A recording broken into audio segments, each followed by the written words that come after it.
உன் அரசியலுக்காக நீ மீடியாவை பார்த்தும் இங்கே ஏதாச்சும் இப்போ கண்ணா பண்ணி பேசிட்டு கிடப்ப. ஃபைனான்ஸ் மினிஸ்டருக்கு வேலை இல்லையே என்ன? மு.க. ஸ்டாலினுக்கு வேலை இல்லை, அப்பப்போ ஃபோட்டோ ஷூட் மட்டும் எடுக்கிறாரு.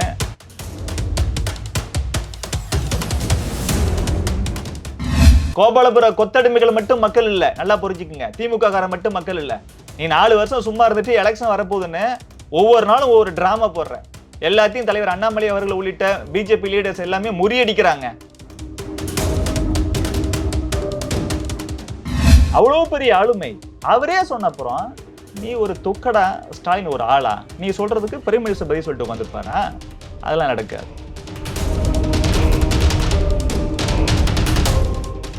2004 14 வரைக்கும் திமுகவும் காங்கிரஸ் கூட்டணியில் இருக்கும்போது தமிழுக்கு ஒதுக்கப்பட்ட நிதி எவ்வளவு? அதுல இருந்து ₹1 இப்ப குறைஞ்சிருந்தா நீ கொஸ்டின் பண்ண. குறைஞ்சிருக்கா கூடியிருக்கா? கூடியிருக்கு. திமுக அன்கோ நிச்சயமா ஏமாத்துது. முஸ்லீம் மக்களை இந்த நாட்டோட பொதுவான மக்களா பார்க்காம உணிச்சு தூண்டி விட்டு வெறும் ஓட் பேங்க் பாலிட்டிக்ஸ் பண்ணிட்டு இருக்குங்க திமுக அன்கோ.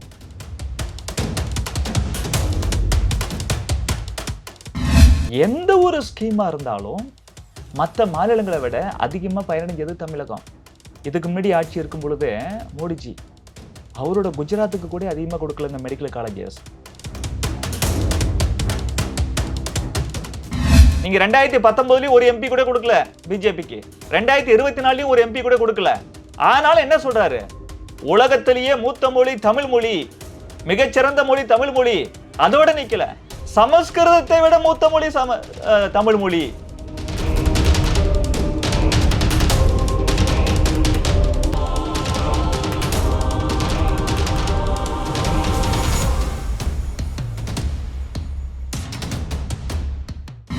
எல்லோ பெஞ்ச் நேயர்களுக்கு வணக்கம். இன்னைக்கு நம்ம கூட தமிழக பாஜகவோட ஓபிசி அணி பொதுச் செயலாளர் வி ஆர் திருநாவுக்கரசு சார் இருக்காரு. அவர்கிட்ட கேட்க நிறைய கொஸ்டின்ஸ் இருக்கு, வாங்க கேட்போம். வணக்கம் சார், எப்படி இருக்கீங்க சார்?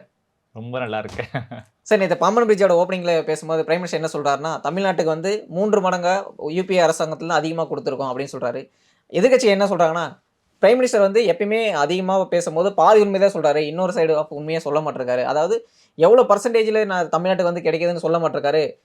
100 ரூபா கொடுத்தா இந்த முறை 200 ரூபா கொடுத்தான்னு பேசுகிறத தவிர டோட்டல் பட்ஜெட்டில் எவ்வளோ பர்சன்டேஜ் கொடுத்தான்னு பேசவே மாட்டிருக்காரு அப்படின்னு ஒரு விமர்சனம் வைக்கிறேன். எப்படி நீங்கள் பார்க்குறீங்க? நேரத்தின் அருமை கருதி பிரைம் மினிஸ்டர் பாதி உண்மையை பேசியிருக்காரு. ஏன்னா நாங்கள் செஞ்ச நலத்திட்டங்கள் இன்னும் அதிகம். Okay sir. நேரம் அதிகமாக கிடைச்சிருந்தா முழு உண்மையும் பேசியிருப்பார். முழு உண்மை தான் தலைவர் அண்ணாமலை அவர்கள் உள்ளிட்ட பாஜக தலைவர்கள் எல்லாம் வெளில சொல்லிட்டு இருக்கிறோமே, தொடர்ந்து எல்லாம் சொல்கிறோமா இல்லையா? எங்கள் தலைவர் அண்ணாமலை அவர்கள் எத்தனை அறிக்கை, எவ்வளவு டேட்டா, ஒவ்வொரு விஷயத்தை பற்றியும் எவ்வளோ சூப்பராக கொடுத்துருக்காரு. உதாரணத்துக்கு லாஸ்ட்டாக திமுக காரங்க எலெக்ஷன் வந்துடுச்சுல, இந்த ட்ராமா மாடல் டிஎம்கே கவர்மெண்ட் ஒரு ஆர்ப்பாட்டம் மாதிரி வச்சாங்க. எதுக்குன்னா இந்த 100 நாள் வேலை திட்டத்தில் பார்த்தோம்னா மத்திய அரசு கொடுக்க வேண்டிய நிதியை கொடுக்கல அப்படின்னு. எங்கள் தலைவர் 15 நிமிஷத்தில் மீடியாவில் எல்லா உண்மையும் உடச்சிட்டு போயிட்டார். உத்தரப்பிரதேசத்துக்கு எவ்வளோ கொடுக்குறோம், மத்திய பிரதேசத்துக்கு எவ்வளோ கொடுக்குறோம், மகாராஷ்டிராவுக்கு எவ்வளோ கொடுக்குறோம், மற்ற மாநிலங்களுக்கு எவ்வளோ கொடுக்குறோம், அதை எல்லாத்த விடவும் தமிழகத்துக்கு அதிகமாக கொடுக்குறோம் அப்படின்னு டேட்டாவோட சொன்னார்ல, அவ்வளோ சொன்னார். அதே போல நீங்க பர்சன்டேஜ் தான் வேணும் அப்படின்னா இவங்க புள்ளி வர புள்ளியா என்ன இந்த மு.க. ஸ்டாலின் உதயநிதியா? 3 மடங்குன்றது யூபி அரசாங்கத்துல வரும்போது 4% சம்திங் தமிழ்நாட்டுக்கு அது அந்த பர்சன்டேஜ்க்கே நான் வரேன். 12% வந்திருக்கா? பர்சன்டேஜ் அதிகமா கொடுத்துருக்குறோம். உதாரணத்துக்கு ஃபைனான்ஸ் கமிஷன் நீங்க 2004 14 வரைக்கும் திமுகவும் காங்கிரஸும் மத்தியில கூட்டணி ஆட்சியில இருந்தாங்க. மத்திய ஆட்சி அவங்களது. அப்போ ஃபைனான்ஸ் கமிஷன் ஒவ்வொரு ஸ்டேட்டுக்கும், குறிப்பாக தமிழக கூட எடுத்துக்கங்களேன், எத்தனை பர்சன்டேஜ் கொடுத்தாங்க நமக்கு? 31%. 2014 மோடி வந்தாரு, இன்னைக்கு வரைக்கும் எவ்வளவு கொடுத்துட்டு இருக்கிறோம்? 42%. அப்போ 31 எங்க இருக்கு, 42 எங்க அதிகம் இருக்கு? இப்போ பர்சன்டேஜ் இது அதிகம் தானே? ஆமா சார். ஆனா இந்த பர்சன்டேஜ் தானே வேணும் உங்களுக்கு. அதுல ஒரு முக்கியமான விஷயம் இருக்கு. அதுல அப்போ சர்சார்ஜ் செஸ்ஸோட ரேட் பர்சன்டேஜ் ரொம்ப கம்மி. இப்போ மோடி அரசு வந்த பின்னாடி சர்சார்ஜ் அண்ட் செஸ்ஸோட வேல்யூ அங்க அதிகமாயிருச்சுல. அப்படின்னு மறுபடியும் பார்த்தா ஸ்டேட்டோட கான்ட்ரிபியூஷன் குறைஞ்சிச்சுல? இல்ல குறையில. நீங்க எந்த அளவின்படி எடுத்து பார்த்தாலும் காங்கிரஸும் திமுகவும் கூட்டணியில் இருக்கும்போது எவ்வளவு கொடுக்கப்பட்டதோ அதை விட பல மடங்கு அதிகமாக தான் கொடுக்கப்பட்டிருக்கு அப்படின்னு புள்ளி விவரம் சொல்லுது. இவங்க புள்ளி விவரம் சொல்றது இல்லை, பொத்தாம் பொதுவாக ஏதாச்சும் சொல்லிட்டு போறது. மத்திய அரசு எங்களுக்கு இவ்வளவு கொடுக்கணும் இவ்வளவு கொடுக்கணும்னு சொல்லி இங்க சொல்லுவாங்க, பார்லிமெண்ட்ல பேச மாட்டாங்க. நிர்மலா சீதாராமன் அம்மா கிளியரா சொன்னாங்க, ஃபைனான்ஸ் மினிஸ்டர், இவங்க பாட்டுக்கு நாங்க இவ்வளவு கொடுத்த அப்புறமும் கூட அவ்வளவு கொடுக்கணும் இவ்வளவு கொடுக்கணும் சொல்றீங்களே, பேப்பர்ஸ் கொடுங்கப்பா. எந்த அடிப்படையில நாங்க கொடுக்கல, உங்களுக்கு டேட்டா கொடுங்க. உதாரணத்துக்கு 1000 கோடி ரூபாய் நீங்க கொடுக்கணும், 900 கோடி ரூபாய் கொடுத்துருக்கீங்க இத்தனாம் தேதி, இன்னும் 100 கோடி ரூபாய் இப்ப கொடுத்துருக்கணும், இப்ப இது வரைக்கும் கொடுக்கப்படல. அப்படி கூட ஏதாச்சும் அப்படி ஒண்ணுமே கிடையாது. நீ உன் அரசியலுக்காக நீ மீடியாவை பார்த்தும் இங்க ஏதாச்சும் இப்ப கண்ணாபின்னான்னு பேசிட்டு கிடப்ப. ஃபைனான்ஸ் மினிஸ்டருக்கு வேலை இல்லையா என்ன? மு.க. ஸ்டாலினுக்கு வேலை இல்ல. அப்பப்ப போட்டோ ஷூட் மட்டும் எடுக்கிறாரு. அப்பப்ப எதுனாலும் பார்த்தாலும் வீடியோ எடுத்து போடுறது. நிறைய இந்த ரீல்ஸ் எடுப்பாங்கல்ல நிறைய பேர், இந்த பெண்கள், இளைஞர்கள் இவங்கெல்லாம் ரீல்ஸ் எடுத்து அப்படியே ஜாலியா இருப்பாங்க. அந்த மாதிரி மு.க. ஸ்டாலின் ஏதாச்சும் பண்ணிட்டு கிடக்குறாரு. ஒரு அரசாங்கம் இன்னொரு மாநில அரசாங்கம் மத்திய அரசாங்கத்துக்கு கூட ஒரு ரிலேஷன்ஷிப் எப்படி இருக்குன்னா எல்லாமே ஆதாரத்தின் அடிப்படையில் இருக்கணும். கான்ஸ்டிடியூஷனல் ப்ரொவிஷன்ஸ் படி இருக்கணும், ஆக்ட் படி இருக்கணும். எதுவுமே இல்லாம வெளியில நீங்க போய் நடிச்சு கிடந்தீங்கன்னா அதை எப்படி ஏத்துப்பாங்க? ஃபைனான்ஸ் மினிஸ்டர் சொன்னாங்கல்ல, நாங்க கொடுக்குறோம்னு சொல்லி கொடுக்க வேண்டியதானே? அப்படி கொடுத்து உங்களுக்கு கொடுக்கப்படலையா? அப்ப you can question it, you can challenge it in the court of law. உதாரணத்துக்கு ஃபைனான்ஸ் கமிஷன் வந்துட்டு 42% தமிழகத்துக்கு கொடுக்கணும்னு சொல்லியிருக்குல்ல, அந்த 42ங்கிறத 41.5 கொடுத்தா கூட இன்னும் 0.5% அதுக்கான அமௌண்ட் எங்களுக்கு வரலன்னு சொல்லி ஸ்டேட் கவர்மெண்ட் வந்துட்டு கோர்ட்டுக்கு போகலாம். அப்படிலாம் கொடுக்காம இல்லை, எக்கச்சக்கமா கொடுத்துருக்குறோம். ஃபைனான்ஸ் கமிஷன் என்ன சொன்னிச்சோ அதை அப்படியே கொடுத்துட்டு இருக்கிறோம்.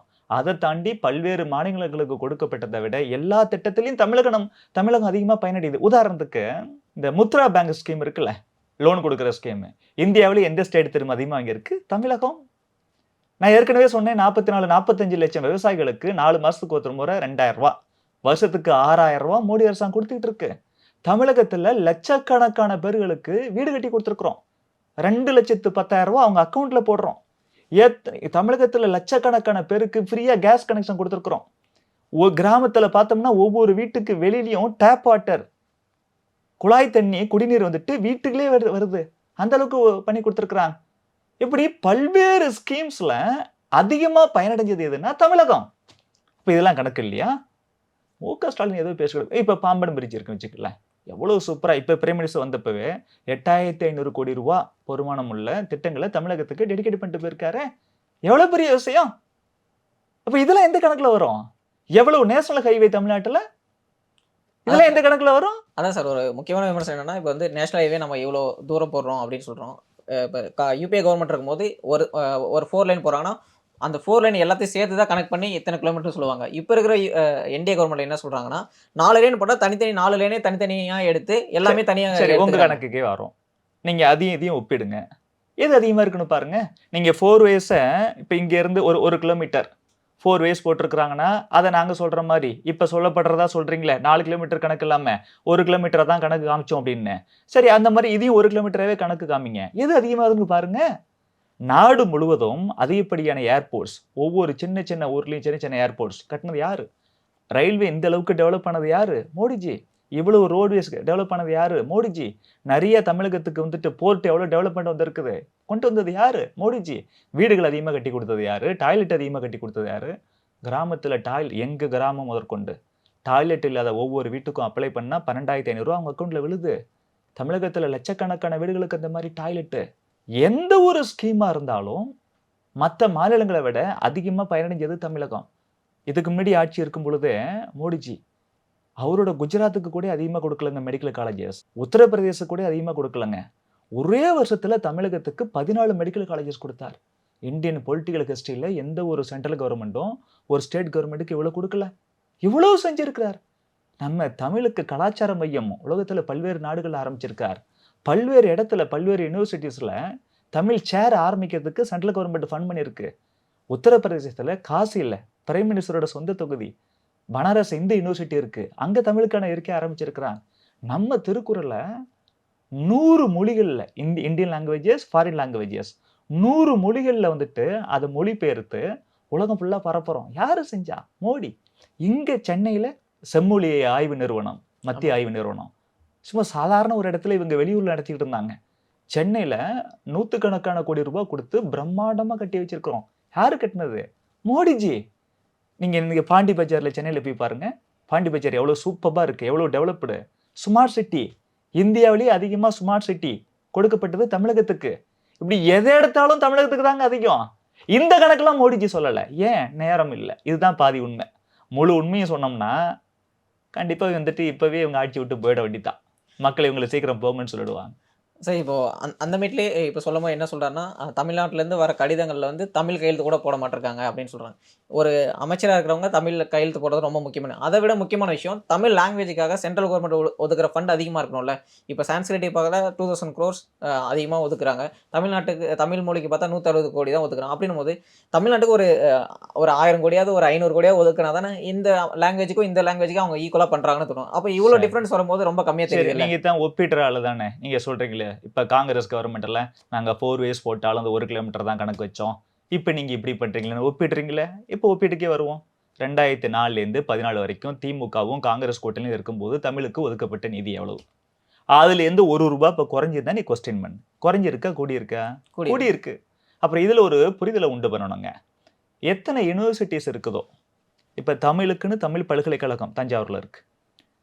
இப்போ நம்ம தமிழ்நாடுங்கிறதால தமிழகத்துல ஒரே ஒரு தமிழ் பல்கலைக்கழகம் தான் வச்சிருக்கிறோம். அந்த பல்கலைக்கழகத்துக்கு தான் காசு ஒதுக்குறாங்க. சமஸ்கிருத பல்கலைக்கழகம் நாடு முழுவதும் நெறைய இருக்கு. கிட்டத்தட்ட 20 இருக்கு. அப்ப என்ன ஆகும்? ஒரு பல்கலைக்கழகத்துக்கு எவ்வளவு அமௌண்ட்டோ அதுக்கு அவ்வளவுதான் ஒதுக்க முடியும். 20 பல்கலைக்கழகத்துக்கு அதிகமா தானே அதான் சார் ஒதுக்கணும். இந்த சான்ஸ்கிரிட் பல்கலைக்கழகத்த சமஸ்கிருத பல்கலைக்கழகத்தெல்லாம் ஆரம்பிச்சது பிஜேபி இல்லங்க. காங்கிரஸ் தான் அவ்வளவு உருவாக்கி வச்சிருக்கான். மோடி வந்து 2 பல்கலைக்கழகம் தான் உருவாக்கியிருக்கார். கிட்டத்தட்ட 18 பல்கலைக்கழகம் யார் ஆட்சியில உருவாக்கப்பட்டது? காங்கிரஸ். காங்கிரஸ் ஆட்சியில. அதான் சார் காங்கிரஸோ, திமுகவோ வந்து மக்களுக்கு ஒழுங்கா செய்யல அப்படின்னு சொல்லி தான் அவங்கள 10 வருஷமா விலக்கி வச்சிருக்கோம். அதே தப்ப வந்து பிஜேபியும் செய்யலாமா? நாங்க பண்ணல. மறுபடியும் சொல்றேன். நீங்க ஸ்டேட் கவர்ன்மெண்ட் தான் அதுக்கு ப்ரொபோசல் குடுக்கணும். நீங்க மாநிலத்தில யுனிவர்சிட்டீஸ் ஆரம்பிக்கும் அப்படின்னா, ஸ்டேட் கவர்ன்மெண்ட் ஆரம்பிக்குது. இப்ப என்ன செய்யணும் இவங்க? நாங்க தமிழ வளர்க்கணுங்க. அதனால தமிழ் பல்கலைக்கழகம் ஆரம்பிக்க போறோம். எங்களுக்கு காசு குடுங்கன்னு என்னைக்காச்சும் கேட்டிருக்கீங்களா? கேளுங்க குடுப்பாங்க. எப்ப நீ ஒண்ணுமே கேட்காம இருக்கிற? ஆனா மோடிஜி என்ன செஞ்சாரு? வெறும் தமிழ்நாட்டுல மட்டும் அரசியலுக்காக அவர் வந்துட்டு தமிழ்னு பேசல. திருக்குறள 100 லாங்குவேஜ்ல எதுக்கு சார் அவரு டிரான்ஸ்லேட் பண்ணி அனுப்புறாரு? தமிழோட பெருமை உலகம் முழுவதும் பரவணும், இந்தியா முழுவதும் பரவணும். எதுக்கு சிங்கப்பூர்லயும், மலேசியாலயும் போயிட்டு, ஸ்ரீலங்காலயும் போயிட்டு கலாச்சார மையம் தமிழுக்கு ஆரம்பிச்சாரு? மத்த நாடுகள்ல தமிழ் தெரியணும். நீங்க காங்கிரஸ் செஞ்சீங்களா? திமுக கூட்டணியில இருந்தீங்க நீங்க செஞ்சீங்களா? நீங்க செய்யலல்ல. இதெல்லாம் நாங்க செஞ்சிருக்கிறோமா இல்லையா? இவ்வளவு செய்யற எங்கள நீ சமஸ்கிருதத்துக்கு அதிகமா பண்ற. எங்கயா பண்றோம்? நாங்க பண்ணல. சமஸ்கிருதத்தை தூக்கி பிடிக்கிற மாதிரி இருந்தா பிரைம் மினிஸ்டர் என்ன சொல்லியிருப்பாரு? உலகத்திலேயே மூத்த மொழி சமஸ்கிருதம் சொல்லியிருப்பாரு. அப்படி சொன்ன பிரைம் மினிஸ்டருக்கு அரசியல் ரீதியா அது உதவும். நாடு முழுவதும் இருக்கக்கூடிய சமஸ்கிருத அறிஞர்கள்லாம் பிரைம் மினிஸ்டர் தூக்கி வச்சு கொண்டாடுவான். இல்லையா நம்ம நாட்டிலேயே அதிகப்படியான மக்கள் பேசக்கூடிய மொழி இந்தி. இந்தி தான் மிகச்சிறந்த மொழின்னு சொல்லியிருந்தா தமிழகத்துல தான் ஏற்கனவே ஓட்டு போடலையே நீங்க. எம்பி சீட்டு கொடுக்கலையே. இந்தி தான் சிறந்த மொழி சொல்லியிருந்தா இந்தி பேச அத்தனை பேர் ஓட்டு போடுவான்ல. அதை விட்டுவிட்டு பிரைம் மினிஸ்டர் மோடி அவர்கள் நீங்க 2019லயும் ஒரு எம்பி கூட கொடுக்கல பிஜேபிக்கு. 2024லயும் ஒரு எம்பி கூட கொடுக்கல. ஆனால என்ன சொல்றாரு? உலகத்திலேயே மூத்த மொழி தமிழ் மொழி, மிகச்சிறந்த மொழி தமிழ் மொழி. அதோட நிக்கல. சமஸ்கிருதத்தை விட மூத்த மொழி தமிழ் மொழி. உலகத்திலேயே மூத்த மொழியான தமிழ் மொழி எங்க நாட்டுல இருக்கு. அதை விட எங்களுக்கு வேற என்னடா பெருமை வேணும்னு சொல்லி தமிழ்நாட்டுல வந்து பேசல. உலகின் மற்ற நாடுகள்ல போய் பேசிக்கிட்டு இருக்காரு. அப்படிப்பட்ட ஒப்பற்ற ஒரு தமிழ் பற்றாளரை பிடிச்சுக்கிட்டு நீங்க தமிழுக்கு ஒண்ணும் பண்ணல இவ்வளவு பண்ணிருக்கோம். நீ என்ன பண்ண? சரிப்பா நீங்க இந்திய அளவுல விட்டுருங்க. நீ தான் தமிழ்னு பேசுறல. கருணாநிதியும் மு க ஸ்டாலினும் கருணாநிதி 5 முறை தமிழகத்தோட முதலமைச்சரா இருந்தார்ல. மு க ஸ்டாலின் இப்ப வந்துட்டு முதலமைச்சரா இருக்காருல்ல. ஒண்ணே ஒண்ணு கண்ணே கண்ணன்னு ஒரு முறை அவ்வளவுதான் இதோட முடிஞ்சு போச்சு. வந்து என்ன பண்ணிருக்காரு அவரு? கவர்மெண்ட் ஸ்கூல்ல போய் இங்கிலீஷ் மீடியம் ஆரம்பிச்சிருக்கீங்க நீங்க. நாங்க என்ன சொல்றோம் தேசிய கல்விக் கொள்கையில 5வது வரைக்கும் கட்டாயமா தமிழ் வழியில சொல்லிக் கொடுன்றோம். தமிழ்ல சொல்லிக் கொடு, கணக்க தமிழ்ல சொல்லிக் கொடு, அறிவியல தமிழ்ல சொல்லிக் கொடு, சமூக அறிவியல தமிழ்ல சொல்லிக் கொடுன்னு சொல்றோம் நாங்க. 8வது வரைக்கும் முடிஞ்சா வந்துட்டு சொல்லிக் கொடுக்க முயற்சி பண்ணுங்கிறோம். 5வது வரைக்கும் கட்டாயம், 8வது வரைக்கும் முன்னுரிமை கொடுத்து முயற்சி பண்ணுங்கிறோம். எங்க அமித்ஷா அவர்கள் மோடி அவர்கள் என்ன சொல்றாங்க? எம்பிபிஎஸ் இன்ஜினியரிங் எல்லாத்தையும் தமிழ் வழியில சொல்லிக் கொடுயாங்கிறோம். நாங்க ஹெல்ப் பண்ண ரெடியா இருக்கோம் சார். நீங்க எந்த முயற்சியும் எடுக்காம 15 கவர்மெண்ட் ஸ்கூல்ல கூட நீங்க இங்கிலீஷ் மீடியத்தை அறிவிச்சுட்டு நீங்க நடத்தக்கூடிய பிரைவேட் ஸ்கூல் எல்லாம் நீங்க வந்துட்டு தமிழை கட்டாயமாக்காம கல்வி அமைச்சரோட மகனே தமிழ் படிக்காம பிரெஞ்சு படிக்க வச்சுக்கிட்டு வேஷம் போடுறீங்களா?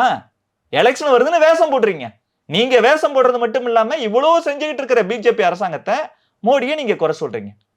திருட்டு கூட்டம் சார் இது திமுக காட்டும். சரி இப்போ டீலிமிட்டேஷன் பத்தி பேசும்போது மு.க. ஸ்டாலின் என்ன சொல்றாருன்னா, பிரைம் மினிஸ்டர் வந்தாரு அதை பத்தி எதுவுமே பேசல. ஒரு மக்கள் வந்து இவ்வளவு பேசிட்டு இருக்கோம். இதை பத்தி நம்மளுக்கு ஒரு நம்பிக்கை தர மாதிரி எந்த வேர்டும் சொல்லிட்டு போல அப்படின்னு விமர்சனம் வச்சிருக்காரு. மு க ஸ்டாலின் மூளை இல்லாம எதுவும் சொல்லிட்டு கிடப்பாரு. அதுக்கு பதில் சொல்றது தான் பிரைம் மினிஸ்டர் இங்க வராரா? அவர் 8500 கோடி ரூபாய் மதிப்புள்ள திட்டங்களை தமிழகத்துக்காக அர்ப்பணிக்கிறதுக்காக வந்திருக்கார் சார். வேர்ல்டே இன்னைக்கு பாக்குது பாம்பன் பிரிட்ஜ் என்ஜினியரிங் அந்த அளவுக்கு சிறப்பா செயல்பட்டு இருக்கு. இந்த மாதிரிலாம் இன்ஜினியரிங் வர முடியுமா அப்படின்னு காமிக்கிற அளவுக்கு சூப்பரா பண்ணி வச்சிருக்காங்க. அதை திறந்து வைக்க வந்திருக்காரு. எதுக்கு வந்திருக்காரு? பிரைம் மினிஸ்டர் டீலிமிட்டேஷன் பத்தி என்ன சொல்லியிருக்காரு? இது வரைக்கும் ஏதாச்சும் சொல்லியிருக்காரா? அதான் சார் நீ மக்கள்லாம் தமிழக மக்கள்லாம் எதுவுமே பேசல. கோபாலபுர கொத்தடிமைகள் மட்டும் மக்கள் இல்ல. நல்லா புரிஞ்சுக்குங்க. திமுக காரன் மட்டும் மக்கள் இல்ல. நீ 4 வருஷம் சும்மா இருந்துட்டு எலெக்ஷன் வரப்போகுதுன்னு ஒவ்வொரு நாளும் ஒவ்வொரு டிராமா போடுற. எல்லாத்தையும் தலைவர் அண்ணாமலை அவர்கள் உள்ளிட்ட பிஜேபி லீடர்ஸ் எல்லாமே முறியடிக்கிறாங்க. அதனால நீ ஒரு டிராமா ஃபெயிலியர் ஆயிடுச்சுன்னா அடுத்த டிராமாக்கு போற. மத்திய அரசாங்கம் மோடியோ அமித்ஷாவோ நாங்க இப்படித்தான் டீலிமிட்டேஷன் பண்ண போறோம்னு சொல்லி அதுக்கு எதிராக நீ பேசினா ஒரு லாஜிக் இருக்கு. அவங்க அதை பத்தி எதுவுமே பேசல. அப்புறம் நீயே கத்திட்டு கிடக்குற, டிராமா பண்ற. மற்ற ஸ்டேட்ல இருந்து உங்க இந்தி கூட்டணியில் இருக்கக்கூடிய ஆள்லாம் கூட்டு வச்சு நீ அங்க பஜ்ஜி போண்டாவை சாப்பிட்டு நீ பாட்டு போயிட்டு இருக்க ஒரு பேட்டி கொடுத்துட்டு, அப்பவே அமித்ஷா அவர்கள் கோயம்புத்தூருக்கு வரும்போது கிளியரா சொன்னாரு, அதை பத்தி நாங்க இது வரைக்கும் திங்க் பண்ணவே இல்லை. மக்கள் தொகை அடிப்படையிலலாம் கண்டிப்பா வந்துட்டு தொகுதி மறுசீரமைப்பு இருக்காது. தமிழகத்துக்கு இப்போ 39 எம்பி இருக்கு. அதுல ஒரு எம்பி கூட குறையாது. பெர்சன்டேஜ் அடிப்படையில் இப்ப 543 எம்பி இருக்கிறாங்க லோக்சபால. அது தமிழகத்துக்கு பார்த்தோம்னா 7.17%. உயர்த்தப்பட்டாலும் இதே 7.1% தமிழகத்துக்கு கிடைக்குன்னு உறுதி கொடுத்தாரு இல்லையா? ஹோம் மினிஸ்டர் சொன்ன அப்புறமும் நீ அதே குவிட்டு கிடக்குறேன்னா என்ன அர்த்தம்? எலெக்ஷன் வருது சார். இப்போ திமுக வந்து கபட நாடகம் ஆடுறாங்கன்னு நீங்க சொல்றீங்க. இந்த கபட நாடகத்துக்கு அதிமுகவோ இல்ல உங்க கூட்டணியில இருக்கிற பாமகவோ ஹெல்ப் பண்றாங்கன்னு அர்த்தம் இல்ல. நாங்க அதுக்கு தான் அப்பவே எங்க தலைவர் சொன்னார். எங்க பிஜேபியோட சீனியர் லீடர்ஸ் தலைவர் ஹெச் ராஜா இருக்கட்டும், அண்ணாச்சி பொன்னர் அண்ணாச்சி இருக்கட்டும், தமிழிசை அக்கா இருக்கட்டும், வானதி அக்கா இருக்கட்டும், இந்த மாதிரி சீனியர் லீடர்ஸ் எல்லாமே எல்லா அரசியல் தலைவர்களையும் போய் நாங்கள் பர்சனலாகவே பார்த்து எக்ஸ்பிளைன் பண்ணுவாங்க. தமிழகத்தில் என்ன ஆகி போச்சுன்னா அதெல்லாம் மாறும், போக போக மாறும். அதிமுக போன்ற பாமக போன்ற சில கட்சிகள் கூட திமுக ஏதாச்சும் ஒரு நரேட்டிவ் செட் பண்றாங்கன்னா இதுக்கு நம்ம மாற்றி சொன்னோம்னா மக்கள் நம்மளை வேற மாதிரி நினைச்சிருவாங்களோ அப்படின்னு ஒரு தயங்குறாங்க. அதை மாறணுங்கிறேன். டெசிசிவா இருக்கணும். எதுலையுமே உண்மையின் பக்கம் இல்லைங்க. சத்தியம் ஜெயிக்கும். இன்னைக்கா நாளைக்காங்கிறது முக்கியம் கிடையாது. இறுதி வெற்றி சத்தியத்துக்கு தான். அதனால அந்த தலைவர்களும் கொஞ்சம் இதுல நாங்க அவங்களுக்கு இன்னும் ஏதாச்சும் ரிசர்வேஷன் இருந்துச்சுன்னா நாங்க போய் எக்ஸ்பிளைன் பண்ணும்போது ஆட்டோமேட்டிக்கா அவங்க எல்லாம் ஏத்துப்பாங்க. ஆனா அந்த drama model DMK government election வர்றதால இந்த மாதிரி ரெடி பண்ணி ஏதோ நரேட்டிவ் செட் பண்றாங்க. மக்களுக்கு எல்லாம் தெரியுது. மக்கள் கொஸ்டின் பண்றாங்க. நிறைய நம்ம பாக்குறோம்ல. நாங்க ஃபீல்டுல இருக்கிறோம். நேரடியா மக்கள்கிட்ட பாக்குறோம்.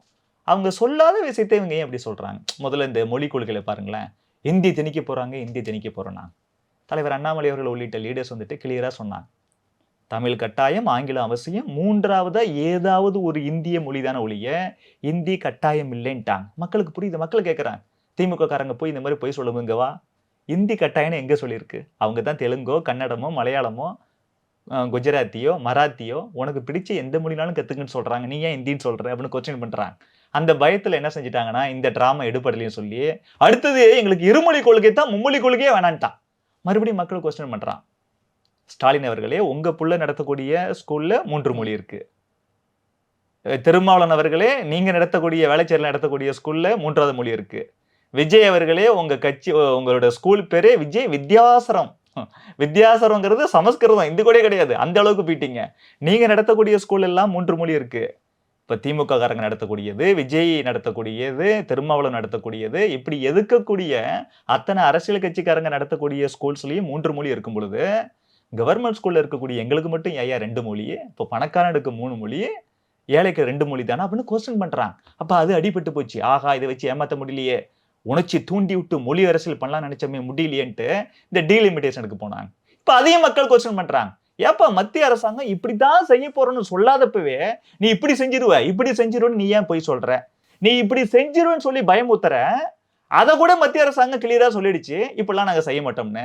மறுபடியும் கத்துற. ஹோம் மினிஸ்டர் எவ்வளவு பெரிய ஆளு, அவ்வளவு பெரிய ஆளுமை. அவரே சொன்ன அப்புறம் நீ ஒரு தொக்கடா, ஸ்டாலின் ஒரு ஆளா? நீ சொல்றதுக்கு பிரைம் மினிஸ்டர் பதில் சொல்லிட்டு உட்காந்துருப்பாரா?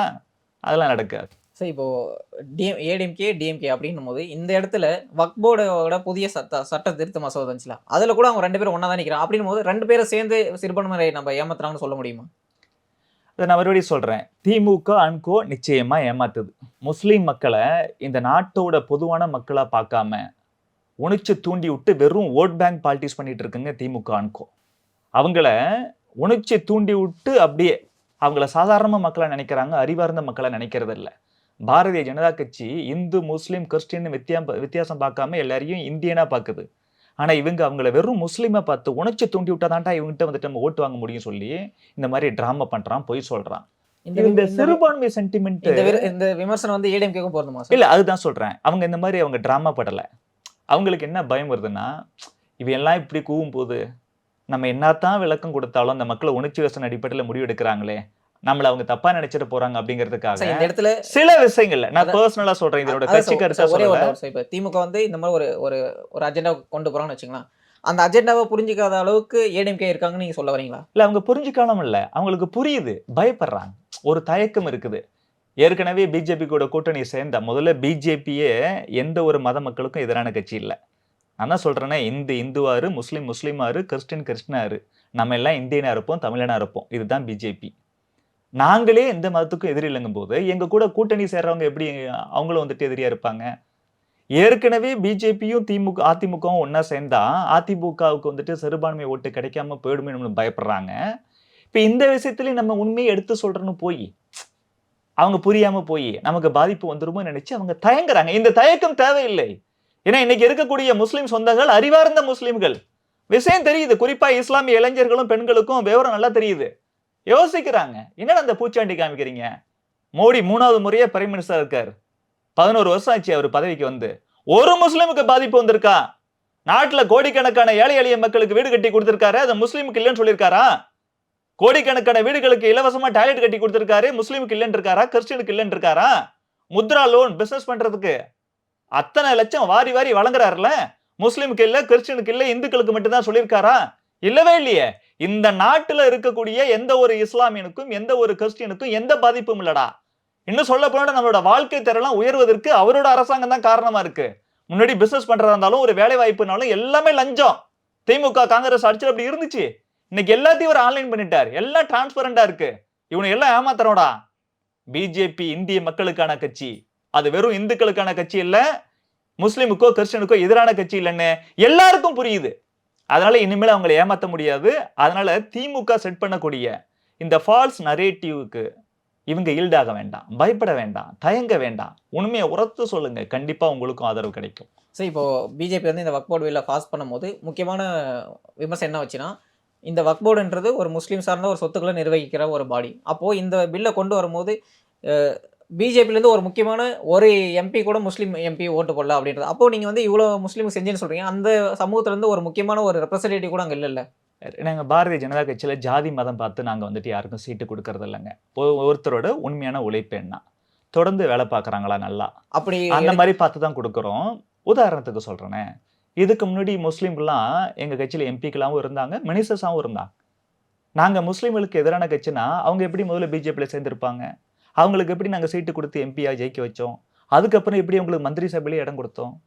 உத்தரப்பிரதேசத்துல கூட யோகி ஆதித்யநாத் அவர்கள் அவரோட கேபினெட்ல வந்துட்டு ஒரு முஸ்லீம் இப்போ மந்திரியை இப்போ சேர்த்துக்கிட்டாரு. வந்து இவ்வளோ செய்கிறேன்னு சொல்கிறோம். இப்போ இருக்கிற மினிஸ்ட்ரியில இப்போ இருக்கிற எம்பிஸ்லேயே பிஜேபிக்கு எந்த முஸ்லீம் எம்பி இல்லை. அதுதான் சொல்றேனே. இல்ல காரணம் என்ன அப்படின்னா, நான் ஒரு ஜாதியை சார்ந்தவன், நான் ஒரு மதத்தை சார்ந்தவங்கிற ஒரே காரணத்துக்காக சீட்டு கொடுக்கப்பட மாட்டாது பிஜேபியில. சின்சியரா உழைக்கிறாங்கன்னு பார்ப்பாங்க. உதாரணத்துக்கு அப்படின்னு கேரளாவுல பார்க்கும்போது கேரளாவுல முஸ்லீம் எம்பிகள் கேரளாவுல ஒருத்தர் எலெக்ஷன்ல அவருக்கு வந்துட்டு சீட்டு கொடுக்கப்படல.